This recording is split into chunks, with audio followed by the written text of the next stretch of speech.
ओम नमः शिवाय। आइए सुनते हैं सोमवार व्रत कथा। सोमवार का दिन शंकर भगवान को समर्पित होता है।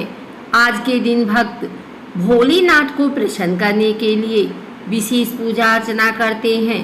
कुछ लोग आज के दिन व्रत भी रखते हैं ताकि शिव की विशेष कृपा प्राप्त की जा सके।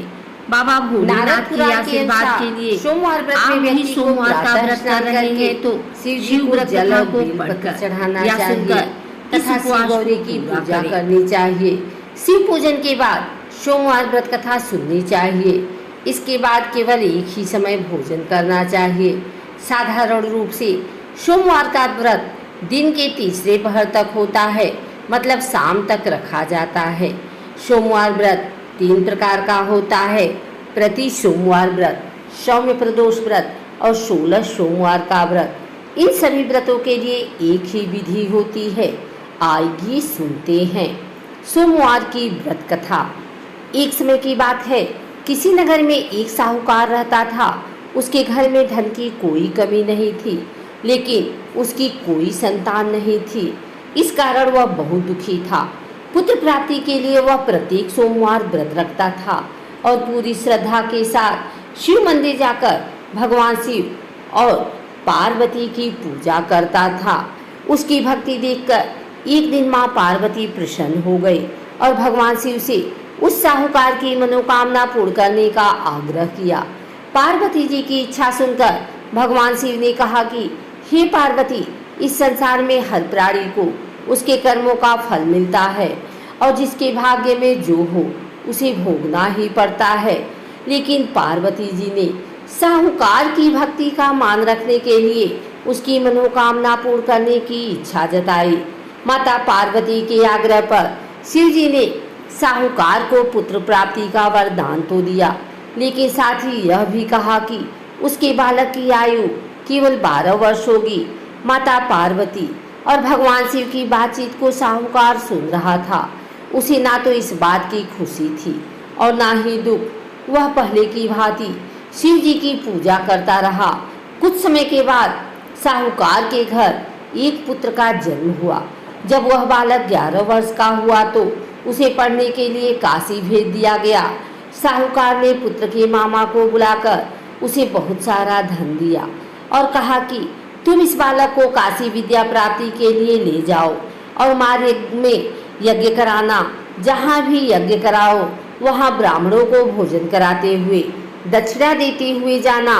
दोनों मामा भांजे इसी तरह यज्ञ कराते और ब्राह्मणों को दान दक्षिणा देते काशी की ओर चल पड़े। रात में एक नगर पड़ा जहाँ नगर के राजा की कन्या का विवाह था, लेकिन जिस राजकुमार से उसका विवाह होने वाला था वह एक आंख से काना था। राजकुमार के पिता ने अपने पुत्र के काना होने की बात को छुपाने के लिए एक चाल सोची। साहूकार के पुत्र को देखकर उसके मन में एक विचार आया।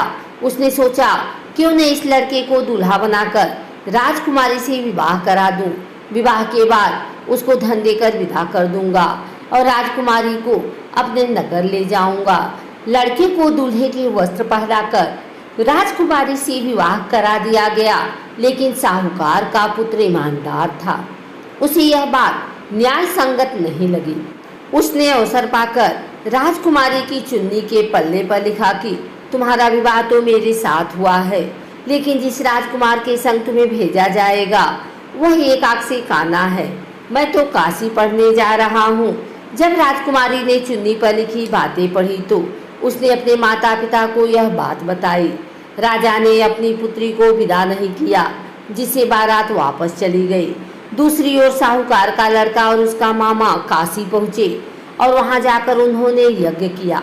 जिस दिन लड़के की आयु 12 साल की हुई उसी दिन यज्ञ रखा गया। लड़के ने अपने मामा से कहा कि मेरी तबीयत कुछ ठीक नहीं है।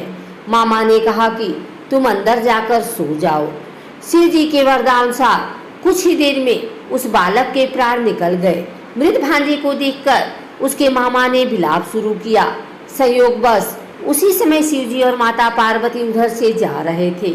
पार्वती ने भगवान से कहा, स्वामी, मुझे इसके रोने के स्वर सहन नहीं हो रहा।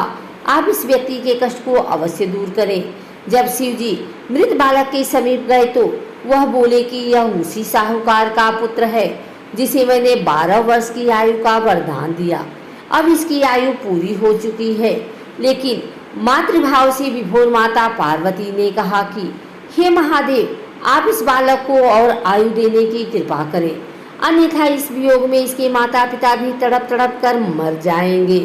माता पार्वती के आग्रह पर भगवान शिव ने उस लड़के को जीवित होने का वरदान दिया। शिव जी की कृपा से वह लड़का जीवित हो गया। शिक्षा समाप्त करके लड़का मामा के साथ अपने नगर की ओर चल दिया। दोनों चलते हुए उसी नगर में पहुंचे जहां उसका विवाह हुआ था। उस नगर में भी उन्होंने यज्ञ का आयोजन किया। उस लड़के के ससुर ने उसे पहचान लिया और महल में ले जाकर उसकी खातिरदारी की और अपनी पुत्री को विदा किया। इधर साहूकार और उसकी पत्नी भूखे प्यासे रहकर बेटे की प्रतीक्षा कर रहे थे। उन्होंने प्रण कर रखा था कि यदि उन्हें अपने बेटे की मृत्यु का समाचार मिला तो वह भी प्राण त्याग देंगे, परंतु अपने बेटे के जीवित होने का समाचार पाकर वह बेहद प्रसन्न हुए। उसी रात भगवान शिव ने व्यापारी के स्वप्न में आकर कहा, हे सृष्टि, मैंने तेरे सोमवार के व्रत करने और व्रत कथा सुनने से प्रसन्न होकर तेरे पुत्र को लंबी आयु प्रदान की है। इसी प्रकार जो कोई सोमवार व्रत करता है, यह कथा सुनता और पढ़ता है, उसके सभी दुख दूर होते हैं और समस्त मनोकामना पूर्ण होती हैं।